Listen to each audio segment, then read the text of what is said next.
көңілді кешіңіздер менен рахмат бар болуңуздар.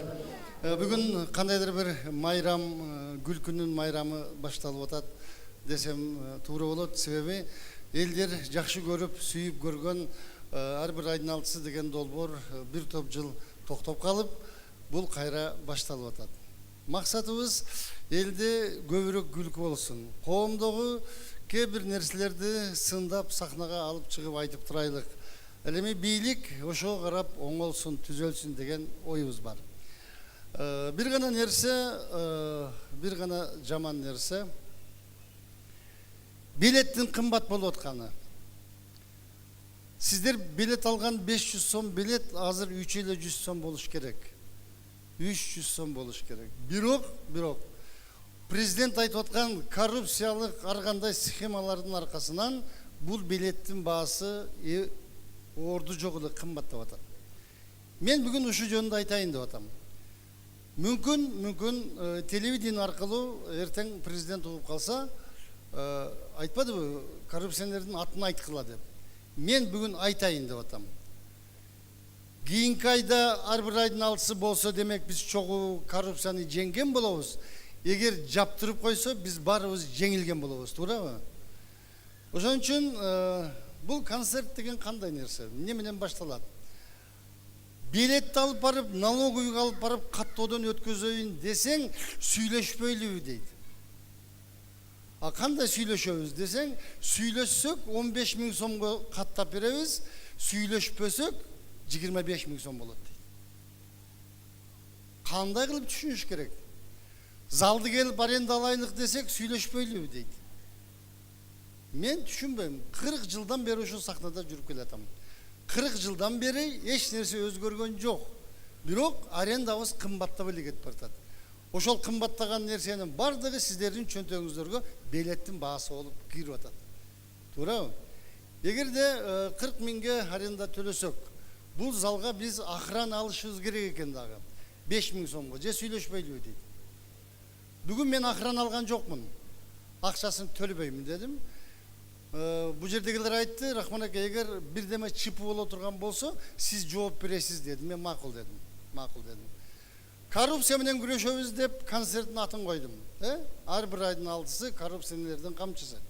Мен мына ушул үстүндө турган мынау половик коррупциялык жол менен салынган половик, ошонун үстүндө турам. Себеби бул дворецтик эмес, бул башка бирөөнүкү. Ага акча төлөйбүз, ал акча банк менен өтпөйт, жөн эле бирөөнүн чөнтөгүнө түшөт. Мына жанып турган светтер дагы бул дворецтик эмес, башка бир жеке адамдыкы. Аны менен сүйлөшпөсөң, бул светтер жанбайт. Мен сүйлөп аткан микрофон аппаратура дагы дворецтик эмес. Буга дагы 20 000 сом акча төлөп, анан койдурабыз. Сүйлөшпөйлүбү дейт. Мына ээси отурат берди. Сүйлөшсөң 15 000, сүйлөшпөсөң 20 000 сом, ушундай. Ушунун бардыгы келип биздин чөнтөгүбүзгө, силердин чөнтөгүңөргө түшүп атат. Мен мындай суранат элем. Дүйнөдө жок нерсе бизде болуп атат. 10 сом менен түстүү афишаны чыгарсаң, алып барып илип бере турган компания ар бир афишага 17 сом алат.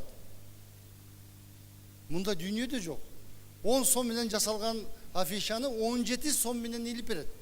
Эгерде өзүбүз эле барып илип коелук десек, илдирбейт. Алар ошондой иле турган укукту алып алган столбаларды бардыгын менчиктеп алган.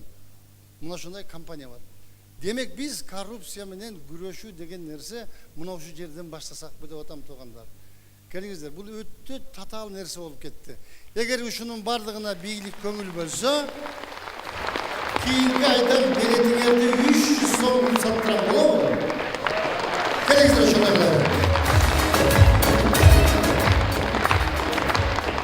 Билетти сатуу, рахмат. Билетти сатуунун жаңы бир мындай системасын киргиздим. 8-ci катарда отурган 3 билет алган 35, 36, 37-ci орунда отурган көрүүчүлөр бар. Ордуңардан туруп койсоңар, кайда турасыңар? Булар кайда отурушат, мен көрбөй атам. Кыскасы, булар WhatsApp менен Россияда жүргөн туугандары буларга билет алып берди.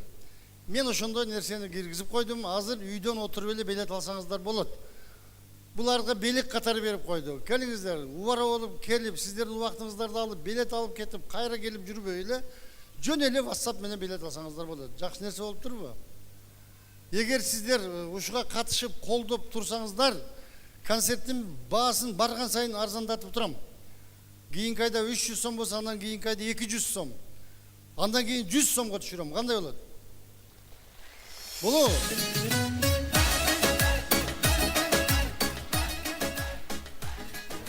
Кийинки жылдан баштап вообще бекер кылсам кандай дейсиңер? Жок, менин бир досум айтты да, биринчи жалган айтканды үйрөнсөң, кийин депутат болосуң деди. Ошого азыр репетиция кылып атам азыр. Коррупция. Эмнеге кыргыздар коррумпированный дейт да башкаларга караганда? Мен себебин таптым.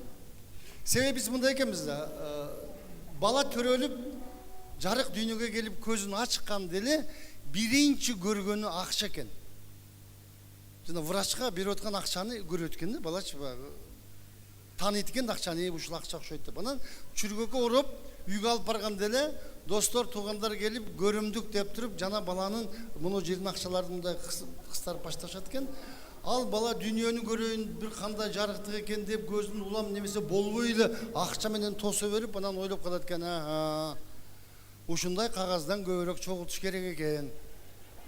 Карагыла, баланын оюна кандай нерсени киргизип атабыз да. Анан бала чуркап үйдө баштаганда 1 сом беребиз, бар, дүкөнгө барып кел, тез барып келет. Кийин 2 сом беребиз, барып кел. Макулбу? Акча менен үйрөндү да, бала билип атат акча ушундай экен. Мен мындай эксперимент кылып көрдүм. Баспаган балага, кичике отурган балага 1000 сомдук, 100 сомдук, 10 сомдук, анан 1 сомдук акчанын астына таштап койсом, 1000 сомдукту алды. Албаса элек. Бирок 1000 сом акчаны тааныйт да, кыргыздын баласы. Япондор баласы жетиге чыкканга чейин акчаны көрсөтпөйт экен. А биздин балдарыбыз жетиге чыкканга чейин коррупционер болуп калат. Бүгүн коррупция менен күрөш ошончолук кыйын болуп атат, туугандар. Келиңиздер. Мен муну долбоор жөнүндө дагы айткым келип атат. Бул долбоор башталды. Бир деме токтоп калганда аны кайра башташ өтө кыйын. Балдар мурдагы топ, анын ичинде Тынар балам, Абдылда өздөрүнчө бөлүнүп жакында ошол жерде концерт коюшат. Бул куудулдар бөлүнүп кеткенде ызы чуу башталат. Эмнеге бөлүнүп кетти? Саясатчылар бөлүнүп кетсе унчукпайсыңар. Куудулдар коалициясы да тарады да.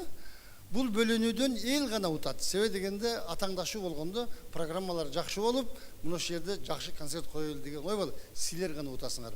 Мен бүгүнкү концертти өткөзүп аткан чоң демиурчулук кылган Кара Суу ушундай бир жердешчилик коому бар экен.